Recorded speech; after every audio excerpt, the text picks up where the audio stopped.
Today, the uniforms of thousands of doctors and car factory workers in Europe carry the label Made in Armenia. That's because these clothes are made by an Armenian company called WKS Armenia. We make uniforms for car makers in Germany, including Mercedes-Benz, Audi, Ford, Volkswagen, and Opel. We also manufacture uniforms for healthcare professionals and other types of workers in France. Established in 2007, WKS Armenia is headquartered in Yerevan, with branches in Amasia and Vanadzor. The Amasia factory produces mainly organic children's clothing for exportation to Europe. This entire line is produced at our Amasia branch. And these are our organic clothes. We have a wide variety of styles, including tops and bottoms. They're all shipped to Germany. They're not sold in Armenia. From Europe come not only production orders, but the required fabrics and patterns, which WKS uses to manufacture clothes and ship them to Europe. Rolls of fabric are unfolded and evened out, then cut according to the provided pattern. This is where we cut the patterns into clothing components, which are produced individually and then assembled into the finished clothes. After the fabric cutting phase, work begins on the making of various clothing components. With over 7 years of experience, workers operate the sewing machines with great agility, skillfully avoiding injuries to their fingers. It's very dangerous work, but they're very careful. Often we leave them alone so as not to distract them and risk causing an accident. After the fabric is cut into various components, designated sets are assigned to the Yerevan factory and plants outside the capital for production. Each operator has a specific task, whether it's incorporating the collar or waistband, making buttonholes, or finishing seams with double stitching. The process starts with the first row of sewing machine operators and ends with the last row, where the clothes are completed. But prior to packing, there's one more phase to implement, which is quality control. After a garment is assembled, it will go through quality control to make sure it's free of defects. If a defect is found, the garment will be sent back to the appropriate row and the defect will be fixed.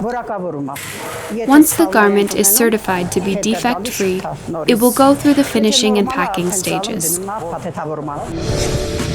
Products that pass quality control are packed into boxes and shipped overseas. These clothes are not sold in the Armenian market. That's because, according to Gelici, it's not feasible to work with local retailers. In Armenia today, we have every means to manufacture and sell clothes locally, but dealing with retailers is problematic.